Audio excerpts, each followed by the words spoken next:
Damos la bienvenida a esta conferencia, el desarrollo de la metacognición para el aprendizaje autónomo. Y para dar inicio a esta reunión, quiero invitar a la directora de Educación Secundaria, Candy Ramírez Policarpo, para dar el saludo de bienvenida. Muy buenas tardes con todos y todas. Gracias, maestros, por este espacio que nos brindan en esta acción que tenemos todos, en este compromiso que tenemos todos para mejorar el desarrollo de la educación secundaria. En ese sentido, el día de hoy nos acompaña María Angélica Piz, Nani Piz, quien va a trabajar con nosotros un tema tan importante como es el desarrollo de la cognición, metacognición para el aprendizaje autónomo. Qué importante es que nuestros chicos puedan comenzar a verse, a proyectarse como ciudadanos autónomos, críticos, reflexivos, capaces de propiciar su aprendizaje, capaces de aprender, capaces de ser ese ciudadano que el Perú necesita. En ese sentido, la Dirección de Educación Secundaria tiene una serie de actividades, dentro de ellas 3 conferencias, esta es la primera. La segunda está referida a la importancia del diálogo para el pensamiento, para el aprendizaje, y la reflexión crítica sería la tercera. Vamos a dar inicio a la conferencia de Nani Piz. Nani es PhD en Psicología por la Universidad de Columbia, Nueva York, magíster en Estudios Cognitivos en la Educación, con concentración en Desarrollo Humano por la misma universidad, y licenciada en Antropología por la Universidad Católica. Es profesora principal y a tiempo completo del Departamento de Psicología de la Pontificia Universidad Católica del Perú, directora de la Dirección Académica de Responsabilidad Social Universitaria, también de la Católica. Es coordinadora del proyecto Ser Adolescente en el Perú, del convenio UNICEF-PUC, miembro del Grupo de Investigación en Psicología, Cultura y Género. Tiene investigaciones y publicaciones diversas en temas de adolescencia, en la interacción entre el desarrollo humano y los procesos socioculturales, en estrategias para potenciar los procesos de enseñanza-aprendizaje y en tratamiento de temas de historia reciente en el aula en sociedades post-conflicto. Nani es además actriz y directora de teatro, miembro del grupo Otro Colectivo de Teatro. Muy bien, agradecemos a Nani por siempre colaborar con nuestra dirección y le cedo la palabra para escucharla y reflexionar sobre sus ideas y también las estrategias que nos vaya a proporcionar. Gracias, Mayla. Muchas gracias, Mayla, por esta invitación. Una alegría compartir este espacio con Patti Lingana, a quien quiero y admiro tanto, y poder conocer también del valioso trabajo de Ketty. Creo que vamos a tener un espacio de intercambio muy, muy bonito, además, con los testimonios y trabajos también de los videos que nos van a compartir. Yo quería preparar una presentación, me van a ayudar a compartirla porque no soy muy ducha en el Mix. Muchas gracias. Quisiera centrarme en cómo la metacognición es una capacidad valiosísima de los seres humanos que empieza muy temprano en la vida, que se trabaja, sobre la cual se puede trabajar, se debe trabajar, y que conviene acompañar desde la educación, desde lo que podemos hacer en el aula. Y luego vamos a ver más bien aterrizajes de esta discusión. Si podemos ir a la siguiente, por favor. Quisiera partir de una definición, consensuar una definición de metacognición como digamos, la definición más acordada desde la psicología es que básicamente consiste en la posibilidad de pensar nuestro pensamiento, es decir, de convertir nuestro pensamiento momentáneamente en una suerte de objeto fuera de nosotros, del cual podamos elaborar ideas. Esta idea, que se dice muy rápido, es muy poderosa, muy potente, porque implica que momentáneamente mi pensamiento, digamos, separo lo que estoy construyendo mentalmente de manera externa a mí para abstraer, teorizar, elaborar en torno a ello. Desde algunos marcos a eso se le llama todos los procesos de control ejecutivo. Y quiero hacer un recuerdo, si vamos a la siguiente, de este modelo donde primero que nada, quiero que miren un ratito esta rana, que es, bueno, es el dibujo, es un dibujo, nunca he encontrado uno mejor, así que por eso lo uso siempre. Si vemos, para mí es la mejor definición sintética en una imagen de lo que es la metacognición, porque si vemos, hay una rana que está pensando, pero no solamente está pensando en la rana, está pensando en cómo piensa la rana, en el pensamiento de la rana.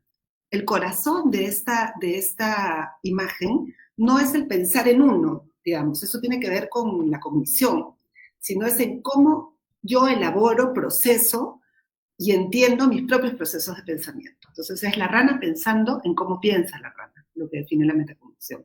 Si vamos a la siguiente, tenemos aquí una esquemita que nos permite recordar, digamos, este modelo en el cual se inscribe la metacognición. Entonces, desde las teorías de procesamiento de información, lo que tenemos es que alguno de nuestros 5 sentidos es impactado, a modo de, digamos, energía sensible, que impacta alguna parte del sistema sensorial, y el primer proceso básico que se activa es la posibilidad de percibir o no percibir ese estímulo.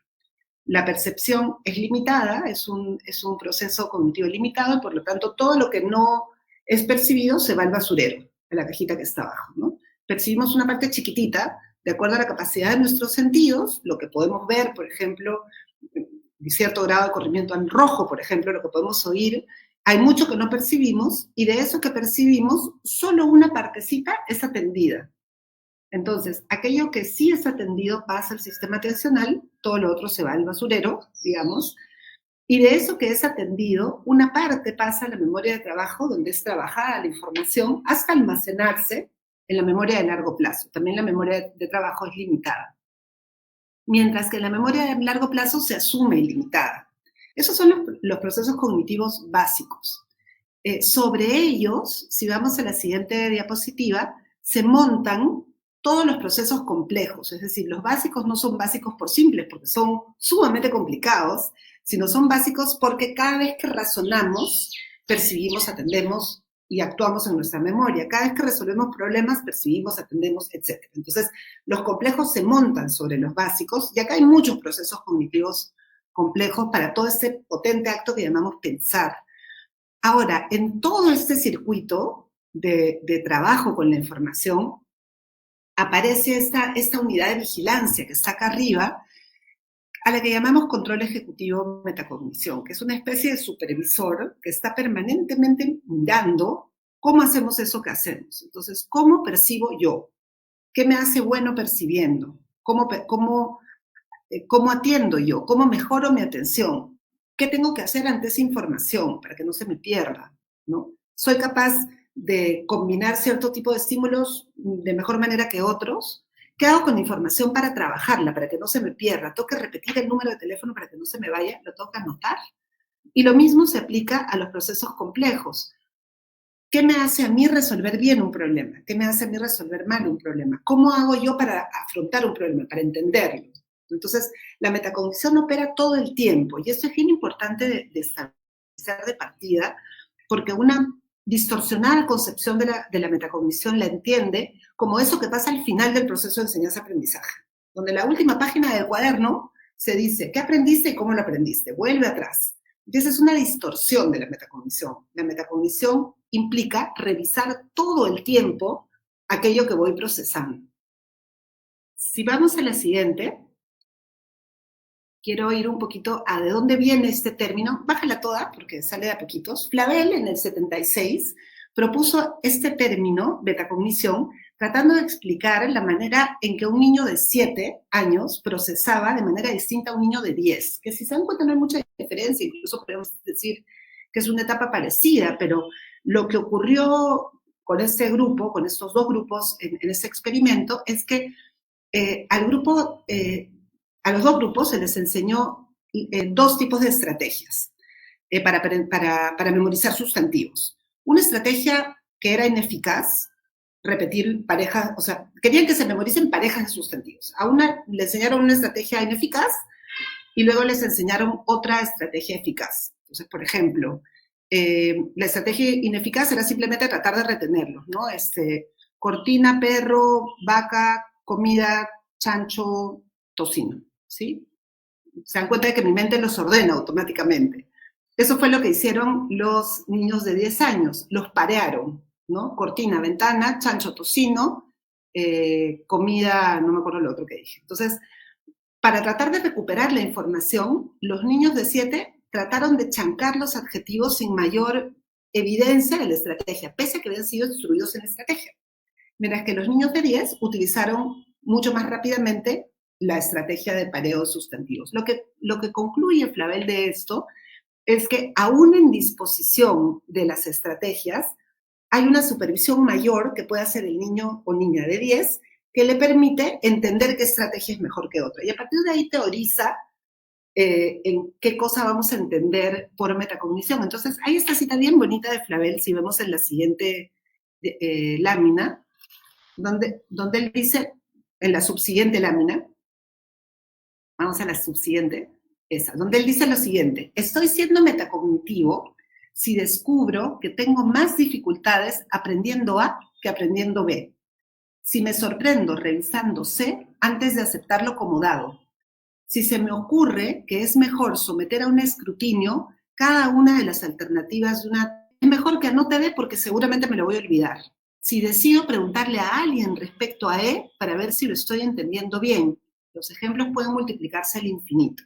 Entonces, el foco de la metacognición no está en qué cosa es eficaz en general, sino qué cosa es eficaz para mí. Cómo yo entiendo el funcionamiento de mi mente para hacer que procese mejor la información. Entonces, si vamos al anterior, por favor, lo que tenemos es que mientras la cognición se refiere a toda la esquemita que hemos visto, a todo el circuito de procesamiento de información, a la manera como los seres humanos, en tanto inforvívoros, estamos recibiendo información todo el tiempo, atendemos, reconocemos, codificamos, almacenamos, recuperamos información. La metacognición se refiere a cuánto conozco yo acerca de esas operaciones, cuánto conozco yo acerca de lo que es la atención y de cómo yo, Nani, atiende, acerca de cómo funciona la memoria y cómo funciona mi memoria, ¿sí? Y el uso de esto para alcanzar metas de aprendizaje. Desde esta premisa es que resulta particularmente importante pensar en que este conocimiento de nuestra mente debiera incorporarse en la escuela. No tendría por qué haber ningún motivo por el cual un adolescente de 14 años o 15 no entienda este circuito de procesamiento de información, por ejemplo, o no entienda cómo funciona su memoria. A veces confundimos metacognición con técnicas para aprender, con técnicas de estudio, y en realidad no es la técnica per se lo que tiene que ver con la metacognición, sino es cómo funciona la técnica para mí en particular. Si vamos a la subsiguiente, avanzando un poquito, ¿qué cosa quiere decir todo esto? No, la anterior, por favor.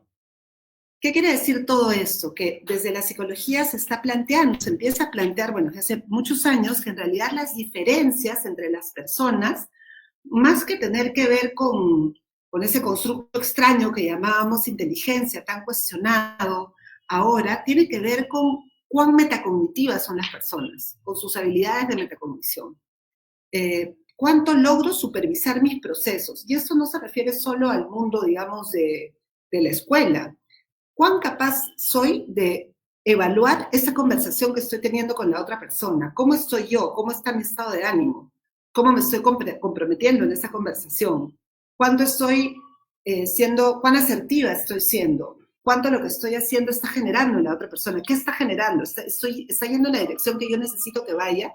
¿Estoy atendiendo como es necesario para poder entenderla? Entonces, la metacognición se aplica a la integralidad de nuestra persona.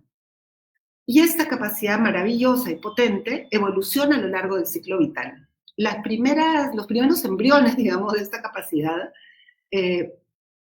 visibles, que se han medido, etcétera, tienen que ver con la famosa teoría de la mente, que ocurre alrededor de los 4 años, en que los niños, niñas, empiezan a construir nociones acerca de cómo funciona su mente, de cómo funciona la mente humana, y que hay una mente que es distinta para ellos y ellas que la mente que tienen otras personas. Esta se va volviendo más compleja en la niñez, digamos, pasando de los periodos de un pensamiento más concreto, pero es en la adolescencia donde pasa por una transformación espectacular, donde la mente adolescente pasa de ser mucho o pasa a ser mucho más compleja, mucho más potente, justamente a partir de esa capacidad de pensar el propio pensamiento, ¿no? El pensamiento adolescente empieza justamente a complejizarse, sí, porque aumenta la capacidad de memoria, por supuesto, aumenta la posibilidad de resolver problemas de manera autónoma, pero a la base de esas transformaciones y muy de la mano de los cambios en la corteza prefrontal que suceden en esta etapa, viene esta posibilidad de que el propio pensamiento sea un objeto de pensamiento como tal. Desde este encuadre, yo quisiera utilizar el modelo de Diana Kuhn, si vamos a la siguiente, para explicar 3 niveles o 3 entradas para entender la metacognición. No son niveles en el sentido de que ascienden, sino podríamos decir componentes en la metacognición. El primero tiene que ver con el aprendizaje declarativo, es decir, el ser capaz de saber qué cosas sabes y qué cosas no sabes, por lo tanto. Las personas más metacognitivas tienen capacidad de enunciar los límites de aquello que saben. Y por eso es que los expertos, conforme van volviéndose expertos, van identificando mucho más rápidamente si eso está en su campo de expertise o no, y mucho más rápidamente todo ese universo enorme de saber que no está dentro de lo que conoce. Entonces, parte de lo que hace falta desarrollar es esa capacidad de saber qué cosa es eso que yo sé y que no sé. Y está vinculado justamente, o sea, se ha vinculado sobre todo al aprendizaje declarativo. El cómo lo sabes, vinculado al aprendizaje procedimental, tiene que ver con cómo así llegaste a saber eso que identificas que sabes. Y el que a mí me parece más interesante es el que tiene que ver con esas concepciones que tenemos sobre lo que es el saber, que también cambian a lo largo del ciclo vital. Vamos a ver un ratito cada uno de ellos de manera muy, muy chiquitita. Entonces, si vamos al primero, a la siguiente diapositiva, tenemos que el metaknowing en inglés, en esta teoría, el qué cosas sabes, tiene que ver con, decíamos, con poder identificar aquello que sabes y aquello que no sabes respecto a lo que has aprendido, digamos, en la vida, ¿no? Entonces, por ejemplo, ¿qué saberes previos tienes respecto a esa situación? Lo cual va a permitir que ese saber que llega pueda colgarse de un saber previo. La información que tienes y la información que te falta saber. ¿Qué cosa está operando sobre el que tú sepas? ¿Sí? El saber de ti como aprendiz, lo que influye en tu memoria para saber, es decir, el qué cosa sabes del saber, valga la redundancia, y de ti como sujeto que sabe o sujeto que aprende. Entonces, esta parte es fundamental. Trabajar explícitamente en colaborar con los niños, niñas y adolescentes para que puedan ser capaces de decir, esto que yo aprendí es esto, no sé todavía nada de esto, pero además, yo al aprender soy así. Yo necesito estar en un lugar ventilado. Yo aprendo mejor con mi amiga. Cuando trabajo con alguien es monstruo, es facilito. Cuando trabajo sola, no.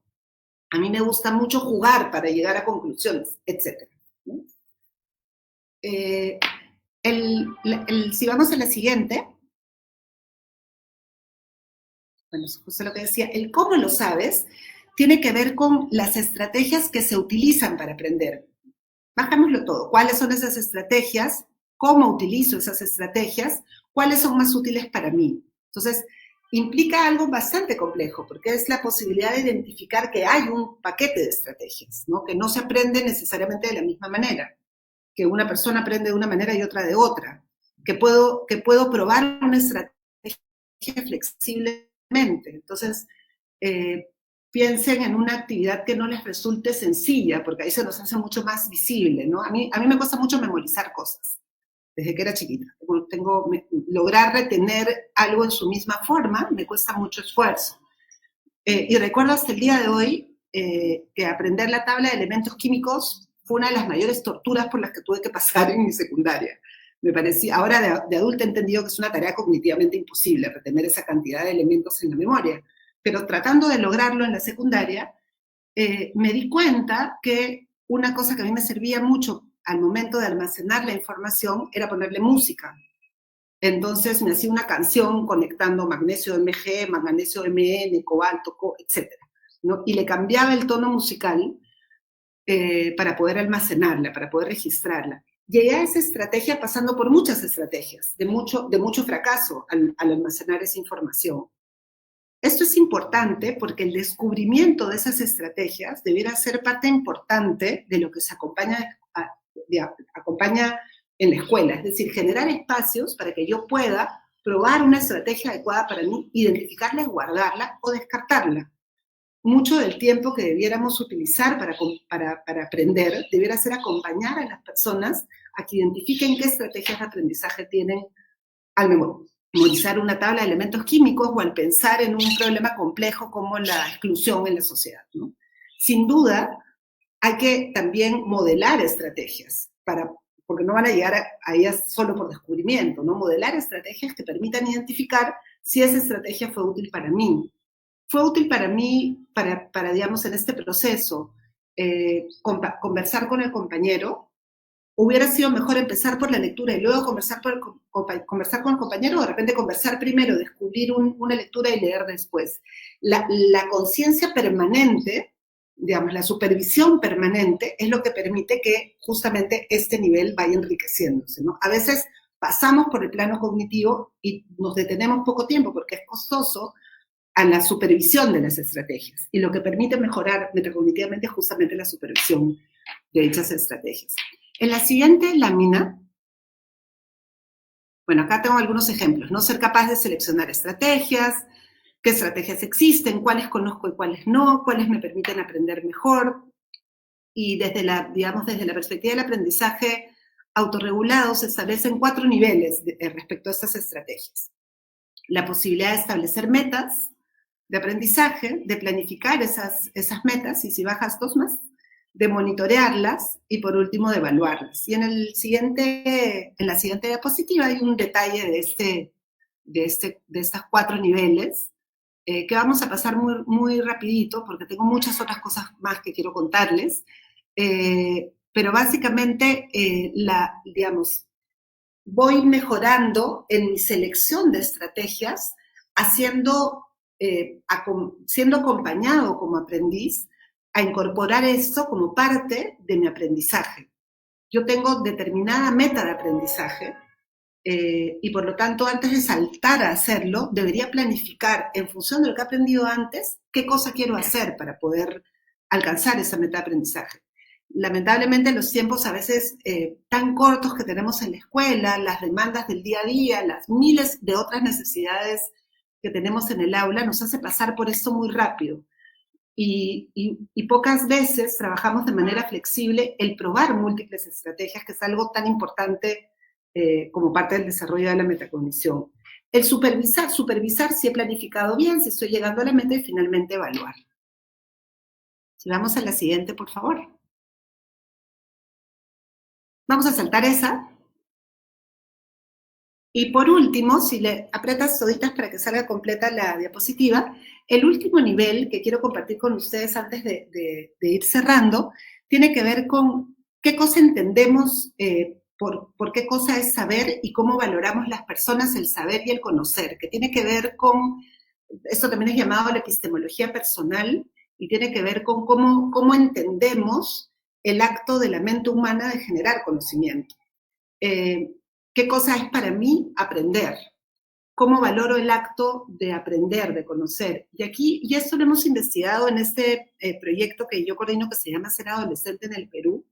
Lo hemos investigado con adolescencias peruanas de Lima, Cusco y San Martín, tratando de analizar cómo la cultura escolar existente y la manera como los chicos y chicas tienen oportunidades de aprender en el aula les permiten acercarse a visiones más constructivistas respecto a cómo funciona la mente humana para aprender, o a visiones más repetitivas y menos centradas en el estudiante al conceptualizar el aprender. Lo que hemos encontrado es que la escuela tiene una enorme influencia en cómo terminan las y los adolescentes entendiendo cómo su mente aprende. Entonces, vamos a la siguiente, por favor. Vamos a saltarnos esa. Vamos a la siguiente.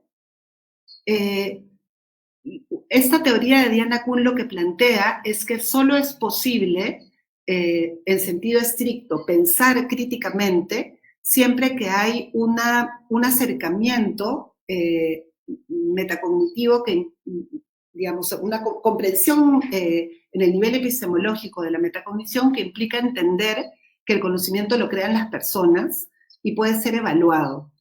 Si es que el conocimiento es entendido como algo recibido de un otro, dado, entregado, si el conocimiento es entendido de manera absoluta, digamos, polar, como algo que depende de la mente del docente, del adulto, de aquel que me lo transmite, entonces no va a poder ser entendido en sentido estricto como algo evaluable. Y al no ser evaluable, comprometerse en un pensamiento crítico y por lo tanto en un pensamiento científico no es posible. Entonces, algo de esto fue lo que encontramos en este estudio. Si vamos a la siguiente. Nosotros identificamos una cultura, digamos, escolar dominante que tendía a ser muy poco transformable en el tiempo. Incluso encontramos que persistió la pandemia, casi igual a sí misma, donde había poca posibilidad de entender el aprendizaje como un proceso constructivo. Volviendo al modelo de Diana Kuhn, había poca posibilidad de entender una mente creadora de conocimiento que evalúa el conocimiento y que por lo tanto es crítica con su propio, con aquello que va construyendo como conocimiento. Había más bien una visión del aprendizaje como aquello que es entregado a mí, aquello que el docente me entrega. Y el aprendizaje, aquello aprendido era entendido rápidamente como un producto. No había mente en la definición que los chicos y chicas daban de lo que era aprender como tal. Lo que había era un acto de reproducción de aquel saber que era entregado. Entonces, encontramos una cultura escolar que continuaba centrada en el docente, continuaba entendiendo la transmisión como fundamental y que tenía además aspectos autoritarios y autoexplicados. Si vamos a la siguiente. ¿Eso qué significa? Que en las adolescencias peruanas se termina entendiendo el conocimiento no como algo que la mente humana construye, sino como algo absoluto. En el modelo de Diana Kuhn, absolutista, es decir, cerrado, que es entregado por alguien externo, por una autoridad, sin que medien procesos de pensamiento. La teoría lo que dice es que la educación formal es el predictor más fuerte del desarrollo epistemológico. Entonces, esa cultura escolar que no habilita espacio para que ese conocimiento pueda ser visto de manera crítica o como construido por los seres humanos, sino que, digamos, refuerza esta idea de el estudiante como receptor, va a tender a promover esta visión absolutista. Y esto está fuera, digamos, de lo que su mente puede hacer. La mente adolescente puede evaluar conocimiento, puede tener una visión evaluativa del conocimiento, puede mirar el conocimiento y construirlo de manera crítica. Sin embargo, eso significa tener espacio para poder tomar control sobre lo que yo aprendo. Entender que mi mente opera cuando yo aprendo, que no solamente recibe conocimiento, sino que es capaz de construirlo y de generarlo. Implica trabajar en todo esto que hemos visto, ¿no?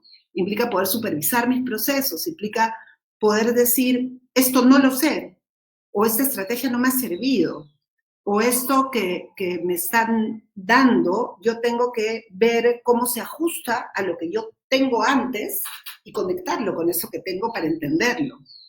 O tengo que tomar distancia y poder mirarlo.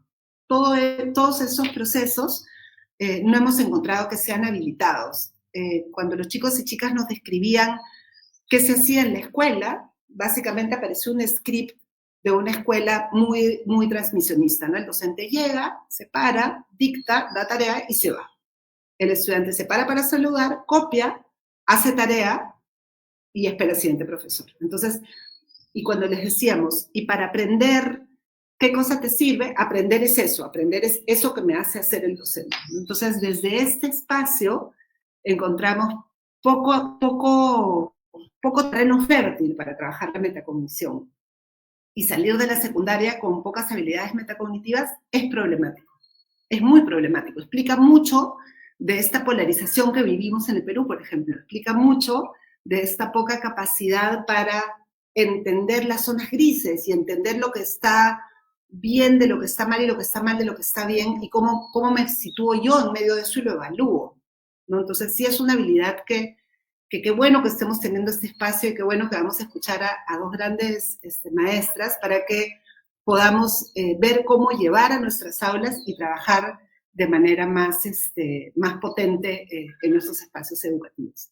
Les agradezco por su atención y espero que podamos seguir conversando y que haya muchas dudas, reflexiones, preguntas que podamos abordar. Muy bien. Muchas gracias, Nani. Creo que nos has dado muchísimas ideas y también estableciendo estos correlatos con la práctica pedagógica, ¿no? Como todos estos conceptos también pueden ir aterrizando en una práctica pedagógica donde realmente podamos acompañar estos procesos que son tan importantes para luego tener la ciudadanía que necesitamos, ¿no? Nos parecía muy importante hacer también una articulación entre toda esta perspectiva, enfoque que nos ha proporcionado Nani, conceptual, estos modelos, ¿no? que ya están siendo probados, investigados, y también lo que va pasando en nuestras escuelas, ¿no? Cómo se está llevando a cabo el desarrollo de la metacognición. Y por eso tenemos el gusto de poder ahora presentar a Patricia Lingán Ramírez, que es una de nuestras profesoras invitadas.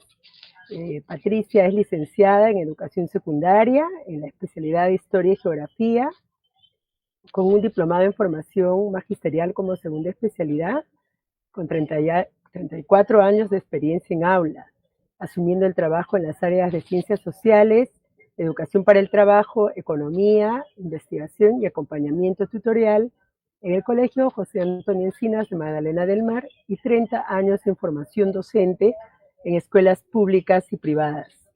Coordinadora de eventos de capacitación y elaboración de material educativo en el Centro de Investigación y Desarrollo de la Educación, CIDE, cumpliendo tareas de planificación, ejecución y evaluación de los mismos en temas relacionados al nuevo enfoque pedagógico, al área de ciencias sociales, educación democrática, educación ambiental, investigación en el aula, entre otros.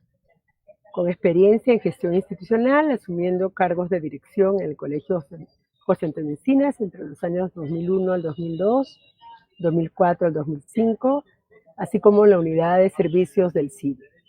Miembro asociado al Centro de Investigación y Desarrollo de la Educación. Muchas gracias, Patricia, por estar aquí con nosotros para compartir tu experiencia. Adelante. Buenas tardes, maestros y maestras, por la oportunidad de compartir este espacio. Compartir también con Nani, una persona que aprecio mucho, y tener la oportunidad de conocerte, a ti Mayla, a ti Ketty Saavedra, que nos vamos a encontrar ahora para hablar, como decías tú, de reflexionar sobre nuestra práctica relacionada a la metacognición, ¿no? Voy a compartir un poquito mi experiencia de estos años, ¿no? Del trabajo que realizamos, ¿no? Un conjunto de maestros en el Colegio Encinas.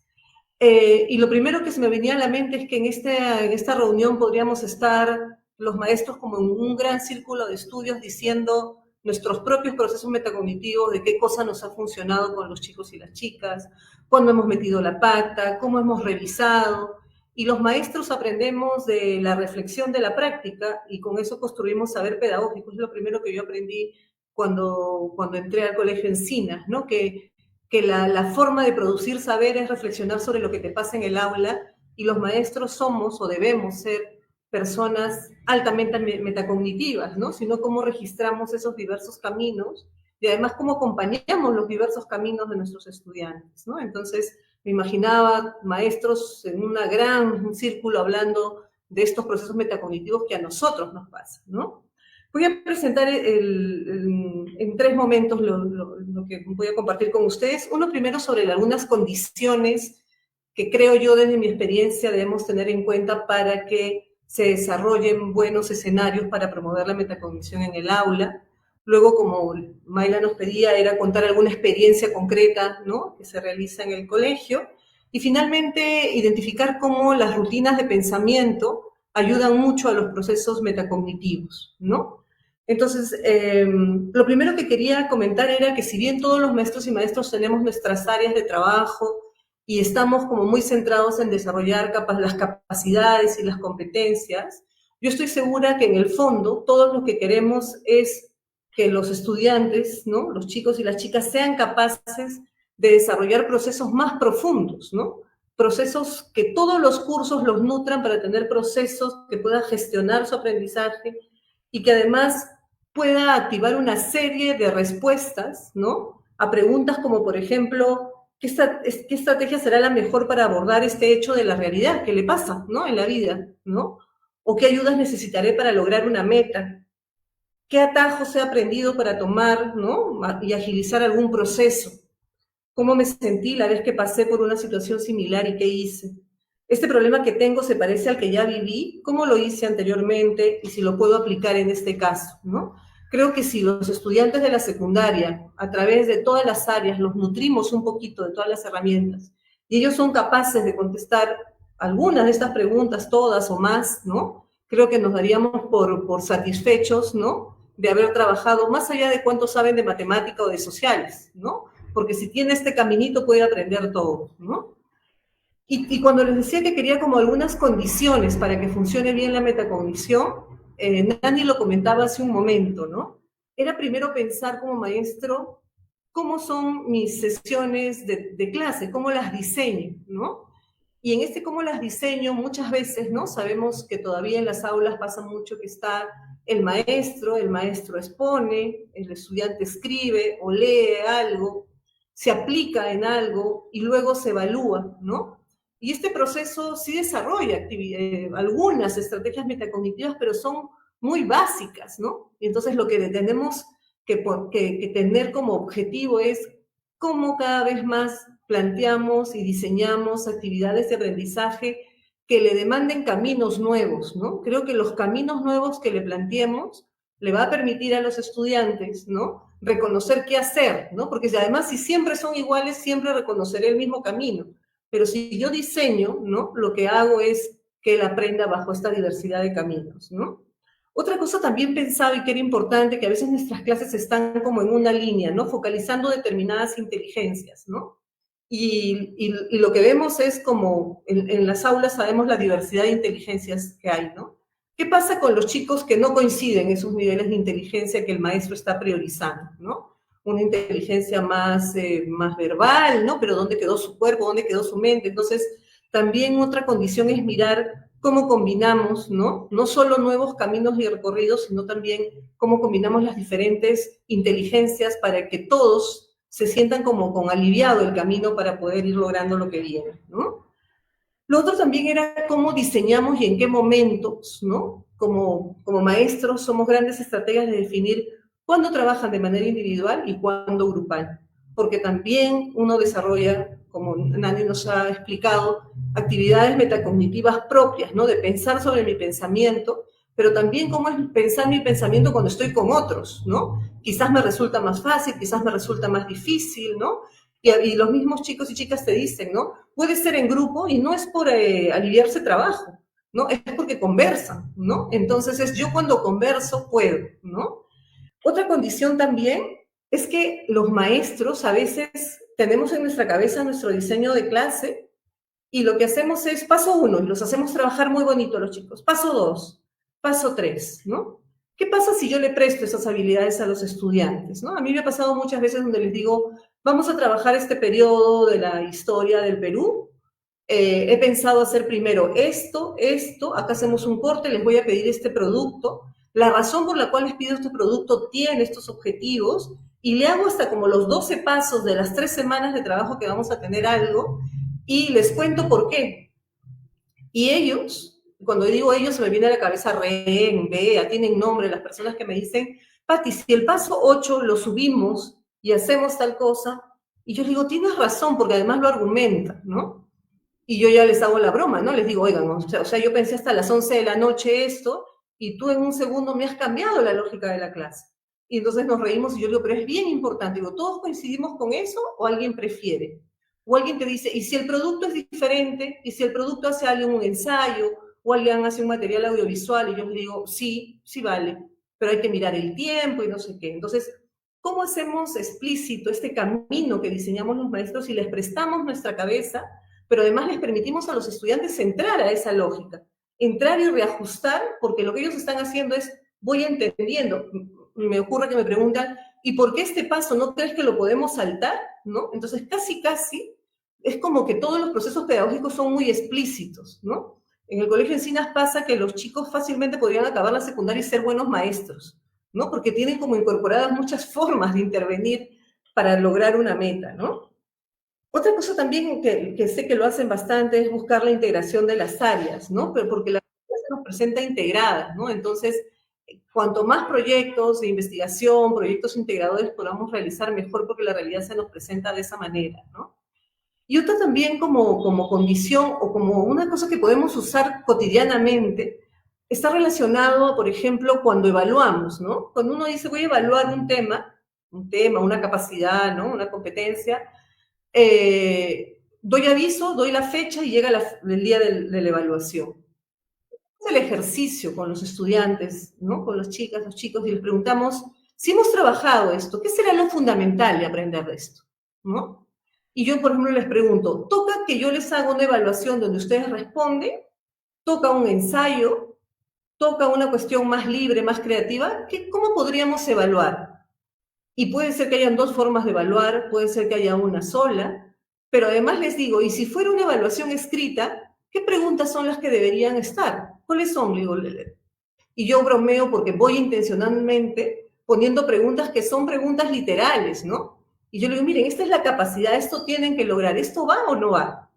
Y verdaderamente, si ellos están atentos en la clase, se van a sacar una AD solamente por haber diseñado conmigo la evaluación, ¿no? Ahora, yo les cuento esto con niños y niñas que vienen desde inicial aprendiendo una serie de rutinas, ¿no?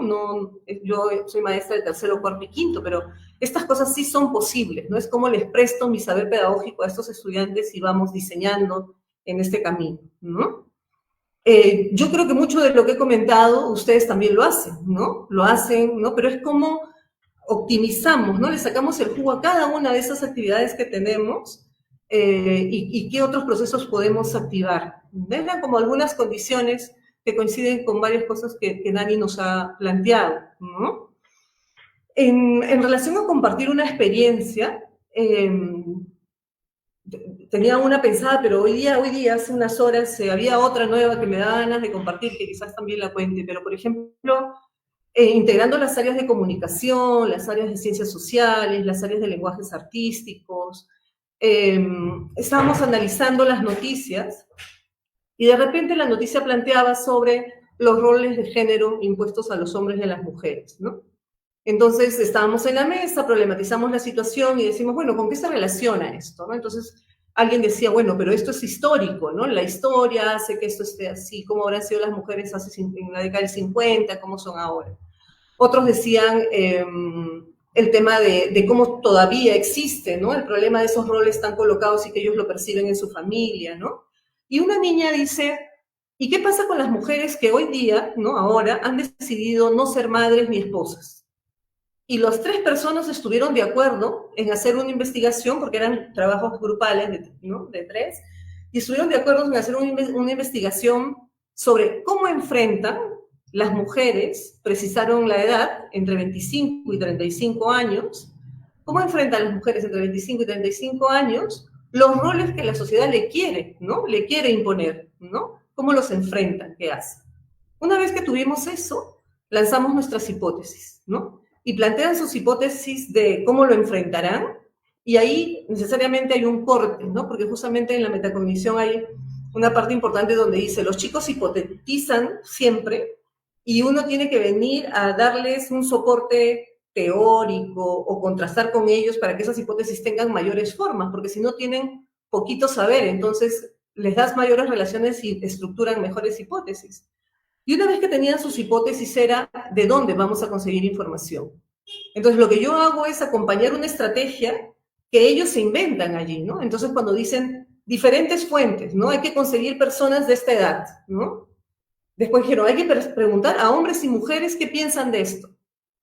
Otras personas dijeron, los libros también hablan de esta situación, entonces también ir a los libros. Y no solamente bastó identificar estos caminos, sino identificar qué tenemos que hacer con cada uno de ellos, ¿no? Mientras que era, por ejemplo, en los libros que hacemos, en comunicación ellos trabajan lo que es el fichaje, la calidad del autor que produce ese texto, entonces era, formulo las preguntas problema, las preguntas específicas, las ordeno, busco fuentes de información, ficho la información, redacto la información. Por otro lado estaban la entrevista, y como en otros cursos han hecho la entrevista, planteaban cuándo les resultó mejor, qué cosas hay que tomar en cuenta para hacer esa entrevista, quién la quiere hacer y quién no porque se pone muy nervioso, o cómo se ayudan, ¿no? Entonces, cada uno de estos caminitos que identificaron como fuentes de información marcó una ruta de intervención, ¿no? Hicieron el trabajo y finalmente elaboran un informe donde responden a la pregunta problema, ¿no? De saber concretamente cómo enfrentan las mujeres de 25 a 35 años este rol de género que le impone la sociedad. Y para trabajar, para acabar el trabajo es que tú presentas una conferencia donde tienes 20 minutos para presentarla. Entonces, se imaginan un informe que tiene 60 páginas, ¿no? 50 páginas de toda la información recogida y tú les digas, diseña una presentación de 20 minutos, los ves ordenando, priorizando, resaltando, viendo cómo hacen el resumen y termina en un Canva, en un PPT, en un material audiovisual que lo comparte a sus compañeros de la secundaria, a sus familias también, ¿no? Entonces, si se dan cuenta, el rol claramente del maestro es acompañar la estrategia que ellos van siguiendo, la que conocen, la que funciona, evaluamos el proceso, ¿no? Y hay todo un camino ahí arduo, ¿no? Igual les quiero comentar, por ejemplo, hoy día un grupo estaba investigando sobre los mitos y prejuicios que existen alrededor de la carrera de música y cómo esos mitos y prejuicios afectan a los chicos y chicas que están estudiando música, ¿no? Es decir, cómo estás estudiando una carrera donde te dicen que no vas a tener dinero, que estás muy relacionado a la vida bohemia, ¿no?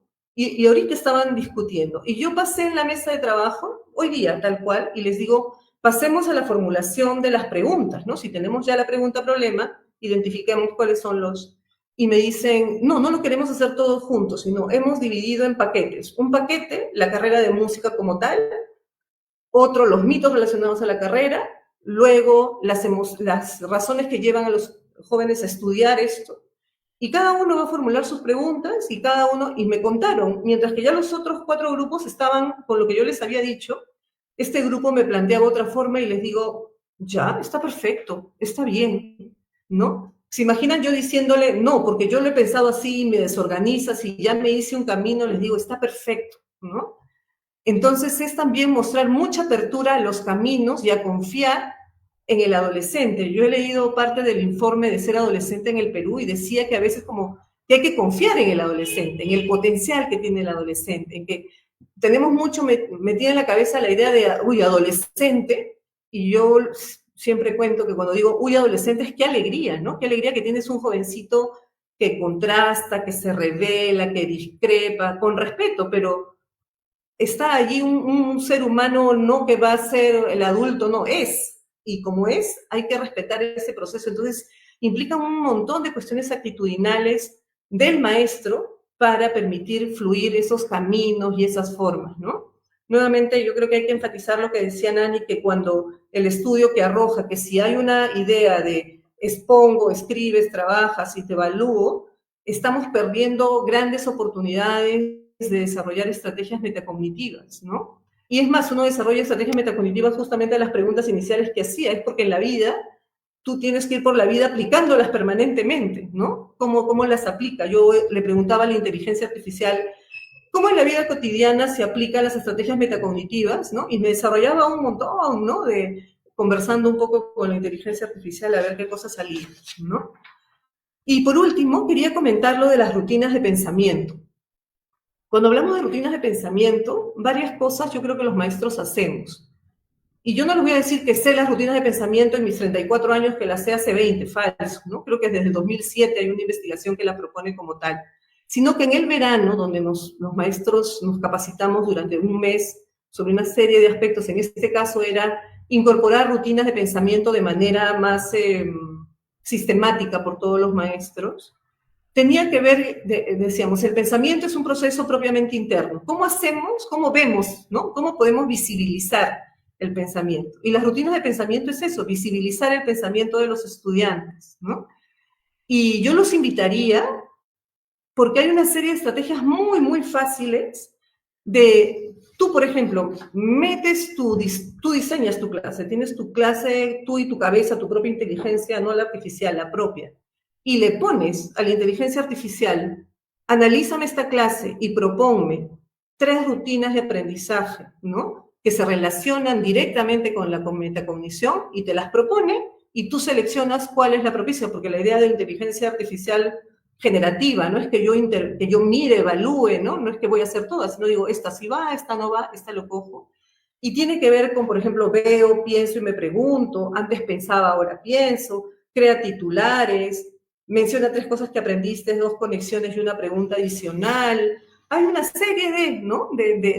Y están en el universo de información, y que si ustedes se ponen a revisar qué son las rutinas de aprendizaje, por qué sirven, cómo ayudan, y la relación de rutinas de aprendizaje con metacognición, van a ver que tú metes tu clase recontra creativa y te va a dar ya formas para usarlas además, porque tú le pones si quieres usarlas al momento de recojo de saberes, al momento de la construcción, al momento de la aplicación a lo cotidiano. Entonces, creo que los invitaría a explorar por ahí el tema de las rutinas de aprendizaje. Eso es todo. Muy bien. Muchas gracias, Patricia, por este compartir de ideas y de experiencia. Y en tu compartir se nota muy claramente lo que también nos decía Nani, en el sentido de cómo es que hay que dar espacios durante la clase para que los chicos puedan hacer esas construcciones, ¿no? Y pasando de este hallazgo que Nani nos comparte, ¿no? De las clases centradas todavía mucho en el docente, a las clases centradas en estudiantes que están proponiendo, dando ideas, reorganizando las secuencias, ¿no? Planteando sus propias hipótesis, que creo que creo que esta frase que nos decías, tener esta apertura, ¿no? Y confianza para que nuestros adolescentes nos propongan, ¿no? Y poder dialogar con esas ideas suyas, porque solamente así vamos a poder involucrarlos en el proceso, porque ellos van a sentirse parte de este proceso, ¿no? Vamos entonces a darle la palabra ahora a nuestra segunda invitada, la profesora Ketty Saavedra. La profesora Ketty Saavedra es docente de Historia y Geografía. Hoy tenemos presencia de profesoras de Historia y de Ciencias Sociales. Segunda especialidad por la Universidad de San Agustín, Arequipa. Bachiller por la Universidad de San Antonio Abad de Cusco. Coordinadora pedagógica del 2020 al 2021 en la institución educativa Virgen de la Asunción Sóndor en Piura. Egresada de la maestría con mención en investigación y docencia, estudiante del diplomado en Historia Universal de la Universidad de Piura. Ha recibido felicitaciones a nivel regional en Piura. Diseña el cambio y veedurías escolares por la Contraloría General de la República. Y en Lima ha obtenido también el primer puesto en Eureka Ciencias Sociales con la Huaca Unisismit como paisaje cultural. Actualmente es docente de la institución educativa emblemática Mercedes Cabello de Carbonera en Lima. Y también es una institución colaboradora con nosotros en esta reunión. Muchas gracias, profesora Ketty, por estar aquí con nosotros. Adelante. Muy buenas tardes a todas las maestras y maestros presentes. Es un orgullo, para mí es un lujo estar aquí, haber sido invitada y escuchar, ¿no? Toda a la ponente PIS, escuchar a Patricia, no, y más que todo nosotros como institución educativa voy a presentar la identificación de las oportunidades a nivel de institución, a nivel de aula, y luego la reflexión sobre la aplicación de esta práctica metacognitiva por parte de los maestros, ¿no? En lo que respecta a la primera parte, nosotros como institución educativa emblemática Mercedes Cabello de Carbonera, hemos considerado pues que la experiencia de la metacognición es de suma importancia practicar estrategias metacognitivas, porque lo que se enfoca en la institución educativa es que el estudiante sea la protagonista de sus propios aprendizajes, como hemos escuchado a las dos personas que me antecedieron, ¿no? Y para lo cual esto se visualiza desde la elaboración de los instrumentos de gestión que los conocemos, el PDI, el PCI, el PAC, ¿no? El reglamento interno, en las programaciones, en los planes anuales, en las unidades, en los diferentes tipos de proyectos de aprendizaje, ¿no? Que se pueden trabajar en interáreas o no. Ahí incorporamos diversas estrategias metacognitivas para lograr una estudiante que a través de la práctica crítica, reflexiva y autónoma sea una ciudadana competente, que es lo que siempre hablamos en el colegio, una ciudadana competente que aporte al bien común del entorno inmediato y del contexto en que ella se desenvuelve, que aporte a esta sociedad que, como todos la estamos viendo y lo estamos viviendo, una sociedad donde hay inadecuadas interrelaciones personales, donde esto influye en la prepotencia, en el comportamiento de las personas, muy negativo, ¿no? Y esta violencia se está trayendo abajo las instituciones, a la gobernabilidad, ¿no? Entonces, como institución educativa vemos que la práctica antes de los deberes, de los valores es cuestionado, de alguna manera esta práctica, ¿no? Es observada, ¿no? Entonces, como institución educativa sí nos planteamos generar un ambiente, un entorno donde prime la sana convivencia. La sana convivencia desde los diferentes espacios, no solo físicos, sino el entorno tiene que ser agradable para el estudiante, ¿cierto? Entonces nosotros es lo que nos planteamos como institución educativa, porque nos hemos dado cuenta, y como todos lo conocemos, trabajamos con un grupo etario del sexto, del séptimo ciclo, como lo han mencionado hace unos momentos, ¿no? Un grupo etario donde lo socioemocional, donde la emoción está a flor de piel, esa sensibilidad de las estudiantes, nosotros consideramos que la debemos atender de una manera que la estudiante en el colegio sienta que los espacios son seguros en toda la institución educativa, ¿no? Ella se sienta verdaderamente valorada desde que llega al colegio, y el personal de servicio, el personal de vigilancia, hay una encargada de esperar, las maestras, las auxiliares, esperar a la estudiante y darle frases de bienvenida, siempre, ¿no? El proyecto del que estoy, ahorita amplio, siempre recibir que la estudiante se sienta acogida y que se sienta valiosa, que es parte de la institución educativa, ¿no? Porque como sabemos que lo emocional influye mucho en el logro de los aprendizajes, en que el estudiante logre aprender, a autorregularse, ¿no? Entonces, nosotros estábamos planteando a nivel transversal se ha propuesto al colegio, a través de la tutoría, el proyecto de la sana convivencia. Un proyecto de la sana convivencia que lo estaba mencionando brevemente. Este proyecto es donde la estudiante se siente que ella, no solo lo que mencioné, sino la estudiante siente que tiene espacios donde ella puede expresarse, donde ella puede dar a conocer sus ideas, ya sea desde el aula, entre pares, en trabajos en equipo, y luego en asambleas de aula o en plenarias, en la biblioteca, en el auditorio, y en estas plenarias ella manifiesta sus ideas, ¿no? Como estudiante, le manifiesta a sus representantes estudiantiles y cuestiona, hace propuestas que con el respeto promovido desde la sana convivencia, del proyecto, con ese respeto, se dirige a las diversas autoridades de la institución educativa dando propuestas de mejora, ¿no? Que son incorporadas, ¿no? Desde los instrumentos de gestión, y esas propuestas de mejora se convierten en proyectos de las estudiantes mismas, que ellas en los diferentes espacios han podido elaborarlos, y siempre hay la estrategia que tenemos, que hay que conocer a las estudiantes y por su nombre, ¿no? Por su nombre, y saber, por ejemplo, tratar de hacerle un seguimiento en los siguientes años por sus proyectos que tiene, por las propuestas que están llevando ese grupo de estudiantes para que se sostengan en el tiempo, ¿no es cierto? y nosotros permitimos o motivamos a las estudiantes también, eso es a nivel institucional, ¿no? Y luego, como comentaba, a nivel de aula desde la elaboración de las situaciones significativas, estas situaciones significativas situadas, ¿no? De problemas situados, problemas del contexto inmediato, ¿no? Tenemos una población mayormente, un gran número de familias emprendedoras, y esto lo tomamos, lo usamos, lo empleamos como una oportunidad, ¿no? Una oportunidad para aplicar la metacognición, ¿no? Entonces, estas situaciones significativas retadoras, ¿no? La situación problemática que decíamos, ¿no?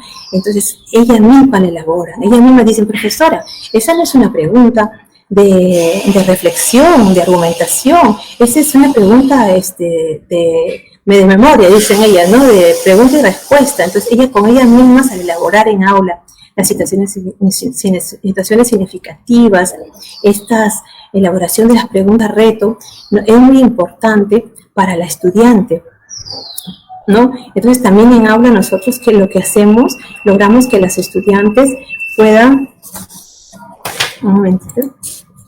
desarrollar su pensamiento creativo, ¿no? Desarrollar las habilidades de pensamiento de orden superior, ¿no? Y que yo les voy a compartir ahorita, por favor, me gustaría que proyectara un parcito de imágenes que tenía, que habíamos trabajado en aula, por favor. Ahí tenemos un instrumento que hemos trabajado en aula sobre la metacognición. Si, como nosotros hemos revisado el texto escolar es el PIN, el positivo, interesante y negativo.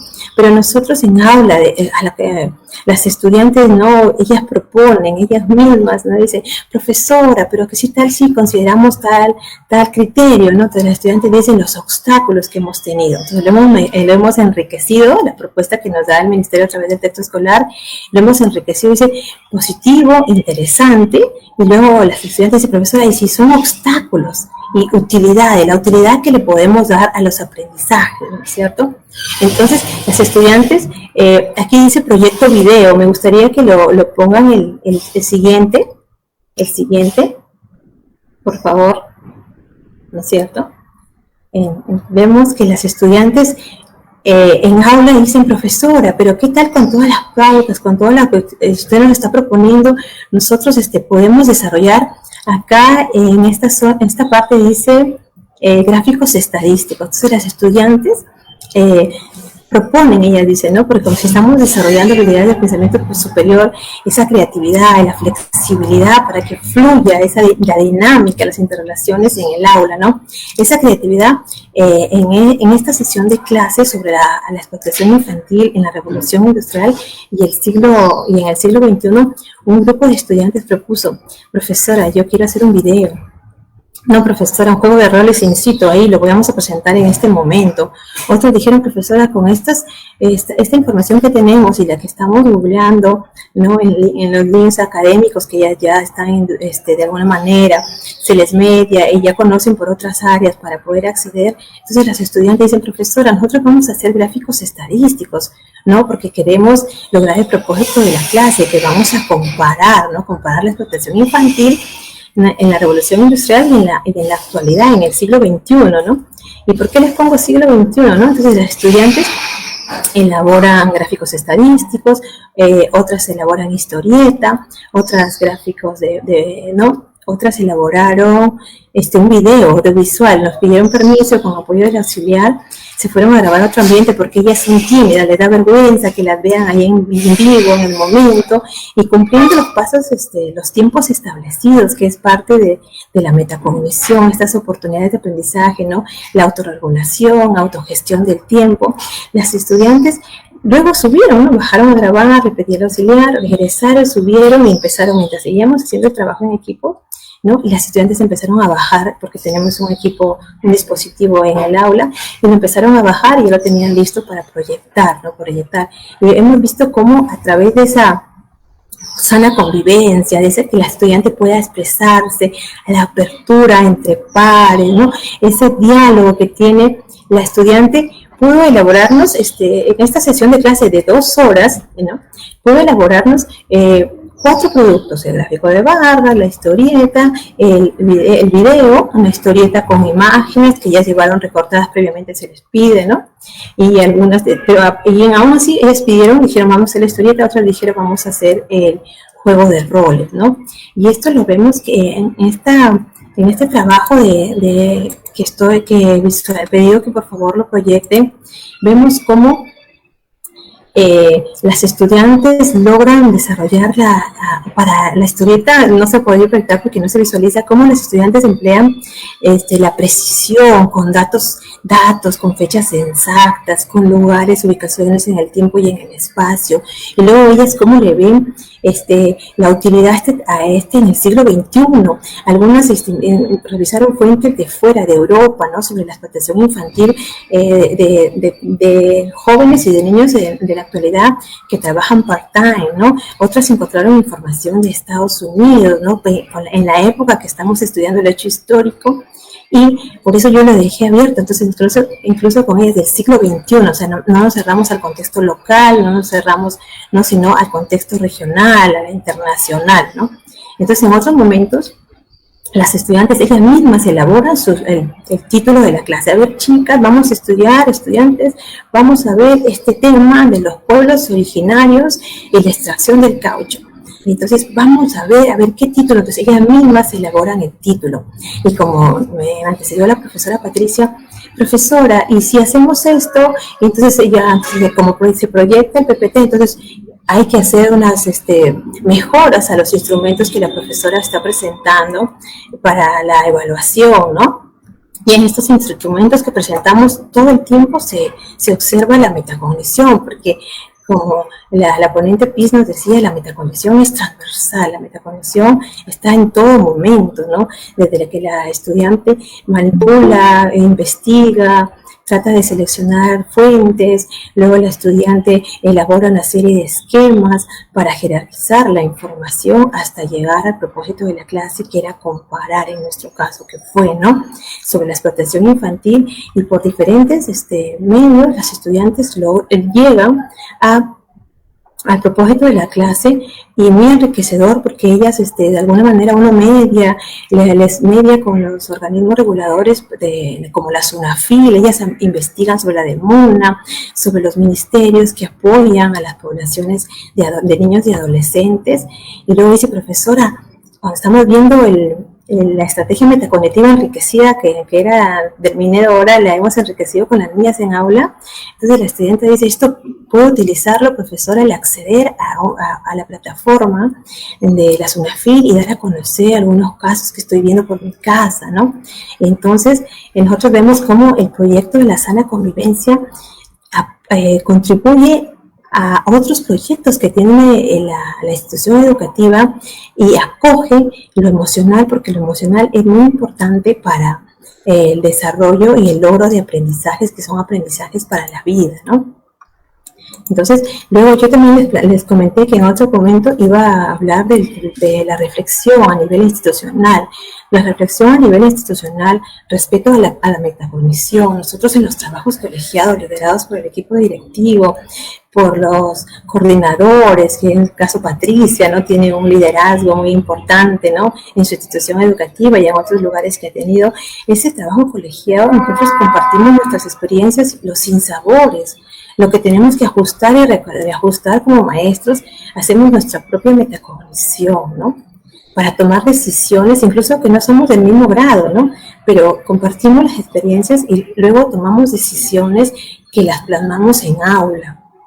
Y este perfil de estudiantes nos da a identificar las oportunidades, ¿no?, en estas estudiantes, nos lleva a que nosotras estemos en una mejora continua, capacitarnos de forma, a través de plataformas, que la que estamos accediendo a una de ellas, o de forma particular, a capacitarnos para estar a la vanguardia con la estudiante digital que tenemos, ¿no?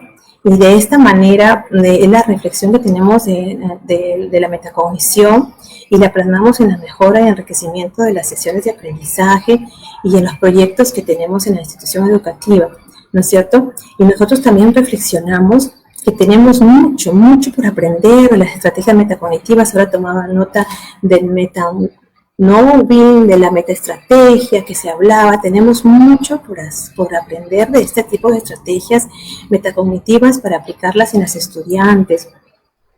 Consideramos relevante de coordinar, de trabajar con los padres de familia para que en casa también se generen condiciones, espacios donde el estudiante pueda desarrollar aprendizajes, ¿no?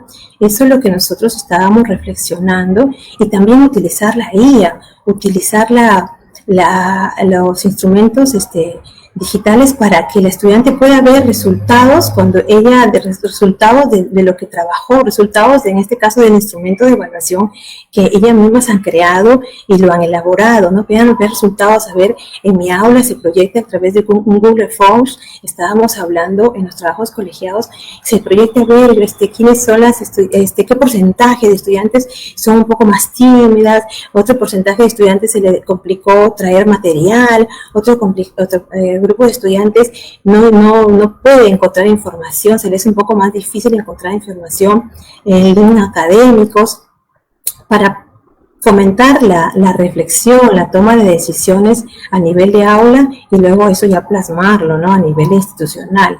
Esas eran las reflexiones que tenemos como nosotros como maestros, ¿no? Y también darles a conocer nosotros que consideramos que también tenemos algunos logros, ¿no? Algunos logros que es por las oportunidades que tenemos para la aplicación de la metacognición, ¿no? Tenemos logros en las áreas de PT, hay proyectos que se han hecho por área y proyectos integrados, ¿no? En el área de PT hemos tenido un logro y el reconocimiento del Ministerio de Trabajo, ¿no? Un premio al empleo, donde a través de la que las estudiantes a través del desarrollo de la competencia, ¿no? Gestiona proyectos económicos y sociales, han logrado generar ingresos, han logrado también elaborar proyectos de cuidado ambiental en el área de PT, ¿no? También hemos visto que ya por tercer año consecutivo las estudiantes, ellas mismas a través de sus líderes estudiantiles, ¿no? Que les hacemos el seguimiento ya a las que se van de la promoción, ¿no? A las que quedan, ¿no? A los semilleros, a través de estas líderes estudiantiles, como las estudiantes ven las maneras de trascender, porque es uno de los proyectos que tenemos, el rol de la mujer a lo largo de la historia, ¿no? Entonces, a la historia lo vamos estudiando por todas las etapas de la historia del Perú, sí, pero llegamos a la Mercedina, a saber, Mercedina, ¿usted cómo trasciende, no? Y en las reuniones que ellas tienen con sus grupos de pares, en sus asambleas que tienen con sus líderes estudiantiles, ellas tomaron la decisión por tercer año consecutivo de ahorrar, de elaborar un presupuesto, de ver el costo de oportunidad. Hoy no compro esto, una golosina, un dulce, para tener un ahorro, y luego a partir de ese ahorro ellas han decidido por salones qué van a comprar, a qué institución benéfica le van a llevar los productos que compran, si son pañales, si son víveres, si solo es leche, ¿no? Y cómo a través de los proyectos integrados, como el área de religión, de ciencias sociales, ¿no? Y otras áreas, las estudiantes lideran esta organización y dice el ahorro, pero el proyecto no es el ahorro para trascender, para ayudar a las instituciones de mi contexto inmediato, el ahorro para el bien común, ¿no? Entonces vemos cómo las estudiantes lideran una serie de proyectos, ¿no? Como también es el proyecto que tenemos de la indagación científica y la indagación cualitativa, ¿no?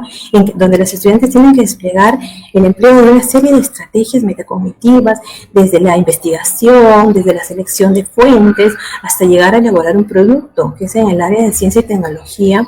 Con FONDEC, las estudiantes han llegado a presentar y obtener un buen logro en la elaboración del cuaderno de campo a través de la investigación científica.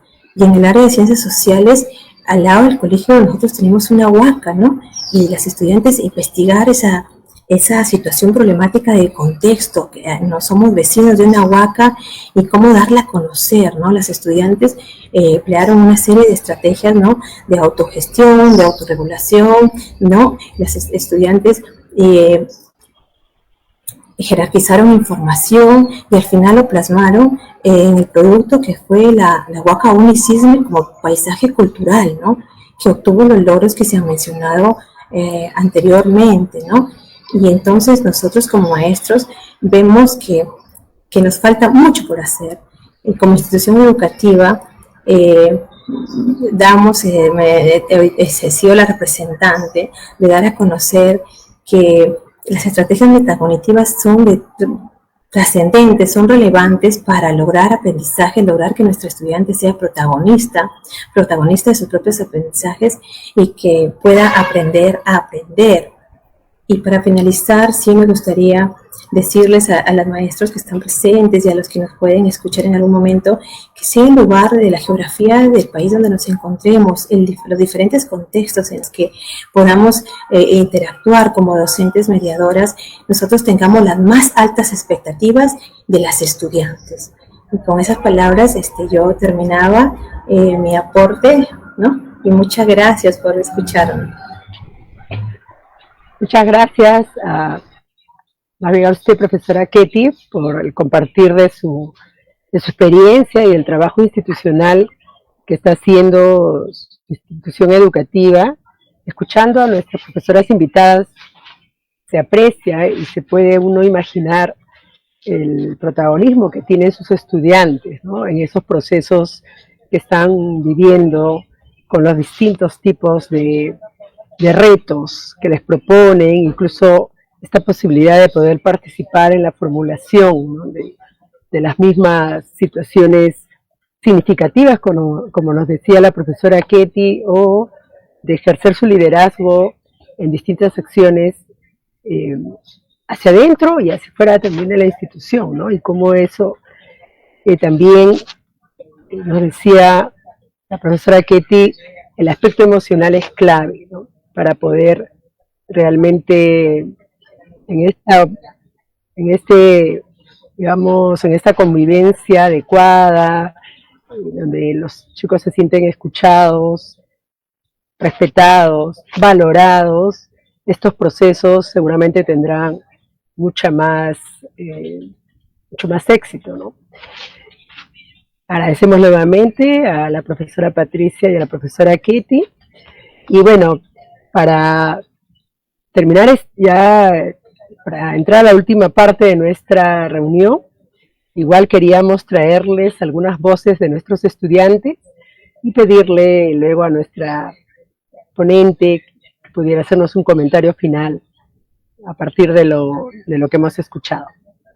O sea, vamos a escuchar algunos testimonios adolescentes sobre también cómo ellos aprenden, ¿no? ¿Qué hacen para aprender con más autonomía? Y el recuerdo de alguna experiencia donde les fue bien aprendiendo. ¿Cómo fue que les fue así bien? Adelante, por favor. ¿Qué hago para aprender de manera autónoma? Lo primordial es la dedicación y el querer aprender más. Es por eso que me fijo en mis metas y organizo siempre mis tiempos, haciendo el uso de la tecnología a favor del conocimiento y fortaleciendo mis aprendizajes cada día más. Y si tuve una experiencia, sí, justo en la clase de matemática, el profesor nos dio a conocer un tema, donde yo ya tenía cierto conocimiento porque estuve practicando y revisando. Entonces pude realizar mis actividades de manera autónoma y sin ningún problema. Y tuve cierta satisfacción porque de una manera u otra pude ayudar a mis compañeras a realizarlo. Y cabe recalcar de que nosotras como institución estamos respaldadas de nuestro proyecto de la buena convivencia. ¿Qué hago para aprender con más autonomía?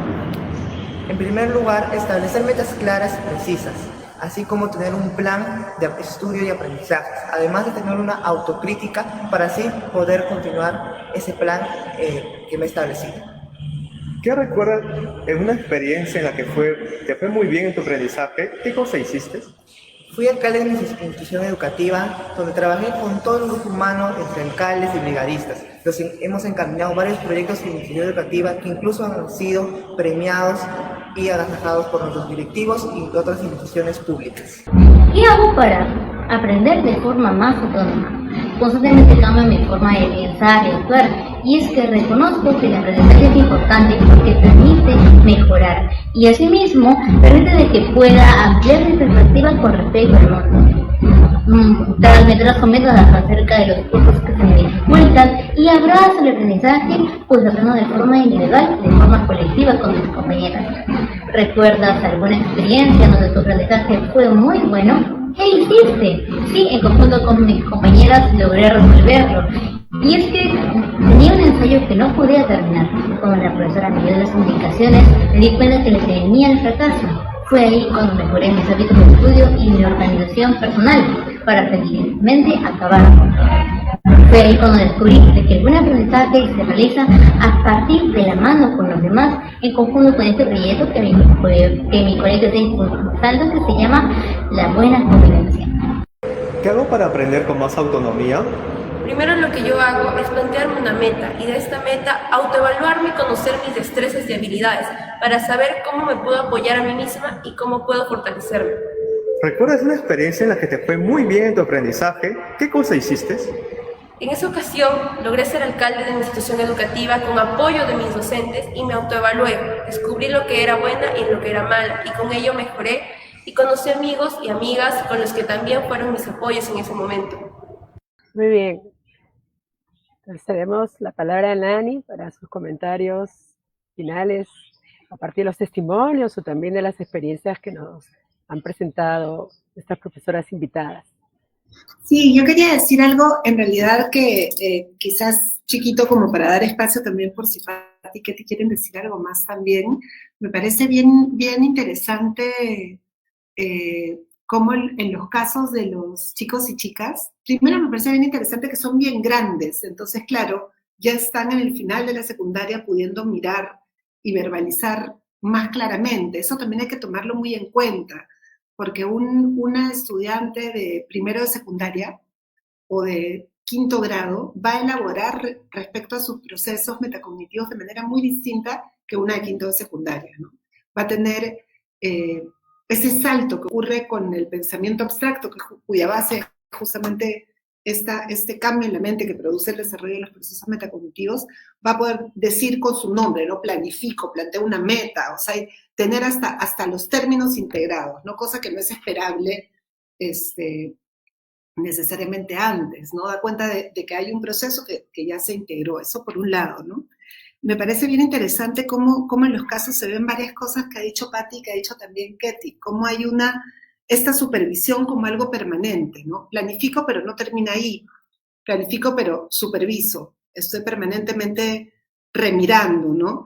Y cómo todo esto requiere de un clima, ¿no? Requiere aprender del error, requiere este clima de confianza del que hablaba Ketty, un clima que se siente de cuidado, con esa flexibilidad de la que hablaba Pati también, ¿no? Donde, digamos, yo puedo, como maestra, llegar con una propuesta que tendría que ser puesta en diálogo y revisada, ¿no? Me parecía bien valiosa esa perspectiva porque, digamos, no se aprende, no se puede ser metacognitivo únicamente repitiendo la estrategia de otro, es un proceso interno, es un proceso personal. Entonces, incluso si yo sé toda la teoría, identifico una meta, la planifico, la alcanzo, la logro, no está integrado si no ha habido genuinamente una confrontación con la propia estrategia funcionando o no. Por eso me gusta tanto lo que dice la penúltima participante, me parece que es, no me fue bien y aprendí de lo que no me fue bien, ¿no? El error es la fuente principal de metacognición. Yo diría que no hay mayor lugar para saber qué estrategia usar que aquellas situaciones en que nos equivocamos. Entonces, si no hay un ambiente flexible como el que describía Pati, cuidado en su clima, como el que describía Ketty, difícilmente podemos lograr procesos metacognitivos. Por eso es que esa cultura escolar docente centrada, transmisionista, repetitiva, no solamente es dañina por lo que genera en términos de ciudadanía, de réplica de patrones autoritarios, sino por lo que genera en la mente, por lo que le hace a la mente, ¿no? Porque no habilita la posibilidad de confiar en mi propia capacidad de pensar y de supervisar mi pensamiento. Y al no hacerlo, no me deja espacio para hacer metacognitivo. Por eso es que es peligrosa esa cultura escolar y tendremos que hacer muchos esfuerzos por transformarla, ¿no? No sé si de repente alguna de mis compañeras quiere complementar algo, decir algo más. Una cosa pequeñita, ¿no? Que era lo que los testimonios de los chicos y las chicas muy valiosos y se nota claramente que están en los grados mayores, ¿no? Yo los miraba y decía, todos los de su aula pueden dar cuenta de lo que ellos están dando cuenta, ¿no? Ahorita, de lo que nos están contando. Por eso decía, no sé si quiero hacer un comentario propiamente de ellos, pero yo digo, estos chicos tienen un perfil en el aula y son capaces de hacer ese proceso. Son todos, los 30 del salón, los 40 del salón, ¿no? Y, por ejemplo, cuando uno le pregunta a los chicos y chicas de esta edad, ¿qué curso te resulta más fácil, no? ¿Por qué te resulta más fácil? Y el curso que te resulta más difícil, ¿por qué te resulta más difícil? ¿Y qué haces para este curso más difícil de llevarlo? ¿Qué medidas toman, por ejemplo? Eso en funciones de las áreas es bien interesante cuando, y casi nunca le preguntamos a los chicos y a las chicas qué curso es más fácil, porque tienes que ajustar las estrategias. Cuando hay estos planes académicos preventivos, si a ti te fluyen las matemáticas, ya, ¿no? Pero si no, ¿qué estrategia vas a tomar? ¿Cómo lo vas a hacer? ¿Qué ayudas necesitas? ¿Qué ya sabes hacer? Entonces, creo que en tutoría podríamos hacer estos planes preventivos académicos haciendo procesos metacognitivos de cómo van en los cursos, ¿no? Eso nomás para comentar. Sara, ¿qué tiene algún comentario? Sí, quisiera comentar agregar a lo que lo dijo la maestra Patricia, ¿no? Entonces ahí apoyarnos bastante con las estudiantes Fortaleza, quizá como los representantes del video, que nos cuidamos mucho aquí en el colegio de que sean estudiantes del grupo, no una estudiante que tiene un rol, etcétera, ¿no? Una de ellas especialmente. Entonces nos cuidamos mucho. Entonces ahí en los equipos de trabajo colaborativo, el maestro mediar para colocar estudiantes Fortaleza, ¿no? Y balancear lo que hablaba Patricia temprano, ¿no? Balancear el grupo para que se puedan enriquecer entre ellas y darse ese apoyo para lograr aprendizajes reflexivos, críticos, autónomos, ¿no? Bien, nuevamente agradecerles, creo que el compartir desde los distintos espacios que cada una trae a esta reunión ha enriquecido mucho la mirada de este tema y de cómo vamos avanzando, ¿no? Y cuán importante es, creo que una de las ideas con las que me voy quedando es esto de qué personalizado es el proceso metacognitivo y cuánto tenemos que hacer dándonos cuenta de cómo respetar estos procesos y cómo ayudar a que cada estudiante encuentre el suyo.